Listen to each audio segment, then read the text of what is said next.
Hello everyone, అందరూ ఎలా ఉన్నారు? ఈరోజు నేనైతే మీకోసం మంచి జ్యూసీ గులాబ్ జామున్ రెసిపీ అయితే చూపించేస్తున్నాను. చాలా అంటే చాలా ఈజీ. చాలామందికి ఇన్స్టెంట్‌గా అప్పటికప్పుడు ఏదైనా స్వీట్ తింటే బాగుండు, తినాలి అని కూడా అనిపిస్తూ ఉంటుంది కదా! సమ్‌టైమ్స్ మన మూడ్‌ని బట్టి. సో, అలాంటప్పుడు ఇలా ట్రై చేసేయండి. చాలా అంటే చాలా బాగుంటుంది. చాలా ఈజీ అనమాట. ఏ స్వీట్స్ సరిగ్గా వంట చేయడం రాని వాళ్ళు కూడా గులాబ్ జామున్ చేసేస్తారనమాట. సో, ఒక్కసారి నేను చెప్పినట్టయితే ఖచ్చితంగా ఫాలో అయిపోండి. అలాగే ఇప్పటివరకు మన ఛానల్ సబ్స్క్రైబ్ చేసుకోకపోతే సబ్స్క్రైబ్ కూడా చేసేసుకోండి.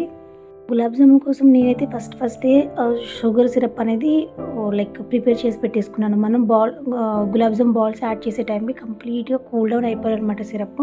సో, ముందుగానే సిరప్ అయితే నేను చేసి పెట్టేసుకున్నాను. సో, ఇప్పుడేంటంటే బౌల్‌లో పిండి అనేది యాడ్ చేసుకున్నాం. గులాబ్ జామున్ ప్యాకెట్ ఉంటుంది కదా! ఇన్‌స్టంట్ ప్యాకెట్ యాడ్ చేసుకుని దాన్ని చపాతీ ముద్దలాగా అనేది చేసేసుకున్నాను. చేసుకొని ఫైనల్‌గా 2 టేబుల్ స్పూన్ ఆఫ్ ఘీ అనేది యాడ్ చేసేసాను. సో, చేసేసిన తర్వాత అది కాస్త ఒక 20 మినిట్స్ అయితే అలా పక్కనే వదిలేసాననమాట. ఆఫ్టర్ 20 మినిట్స్ తర్వాత నేను అగైన్ చిన్న బాల్స్ లాగా ప్రిపేర్ చేసుకున్నాను.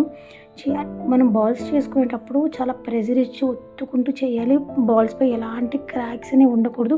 క్రాక్స్ ఉంటే ఏమవుతుందంటే, ఇప్పుడు ఏంటంటే మనం బాల్స్ చేసేటప్పుడు ఎలాంటి క్రాక్స్ అనేది ఉండకూడదనమాట. అలా ఉంటే ఏమవుతుందంటే మళ్ళీ మనం వేగేటప్పుడు నుజ్జునుజ్జువైపోయి సో, మనం చాలా ప్రెషర్ అనిపించు. నేను వీడియో తెలియనట్టు చేసేయండి. ప్రెషర్ ఇస్తూ రౌండ్‌గా బాల్స్ ఎలాంటి క్రాక్స్ చాలా ఎక్కువ వస్తాయన్నమాట. ఒక ప్యాకెట్‌కి చాలా బాగా వస్తాయి. ఇలా పిండి మొత్తం మనం ప్రిపేర్ చేసుకున్న డబ్బు మొత్తం బాల్స్‌లా చేసేసుకొని ఆయిల్ అనేది హీట్ చేసేసుకొని డీప్ ఫ్రైకి సరిపడినంత ఆయిల్ నేనైతే కొంచెమే వేసుకున్నాను. ఎందుకంటే బాగా మరిగిన ఆయిల్ మళ్ళీ ఎక్కువ ఆయిల్ వేస్తే బాగా మరిగిపోతుంది కదా! తర్వాత మళ్ళీ మనం ఎక్కువ తినకూడదని చెప్పి నేను కొంచెమే ఆయిల్ యాడ్ చేసుకున్నాను.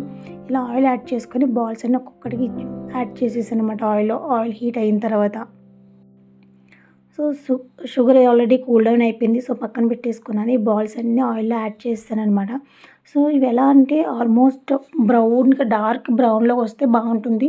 కొంచెం వైట్‌గా తీస్తే ఏంటంటే ఫైనల్‌గా లుక్ అనేది అంత బాగుండవు. బాగా డార్క్ కలర్‌కి చూసారా నేను ఎంత డార్క్‌గా ఫ్రై చేసుకున్నానో. డార్క్ కలర్ వచ్చేంత వరకు ఫ్రై చేసుకొని తీసేసుకొని కొంచెం చల్లారిన తర్వాత మనం కూల్ డౌన్ పెట్టుకున్న షుగర్ అనేది యాడ్ చేసేయడమే. అంతేనండి. చాలా అంటే చాలా సింపుల్. చాలా మంచి స్వీట్ అనమాట. అలాగే మన ఛానల్ సబ్స్క్రైబ్ చేసుకోవడం మాత్రం మర్చిపోవద్దు.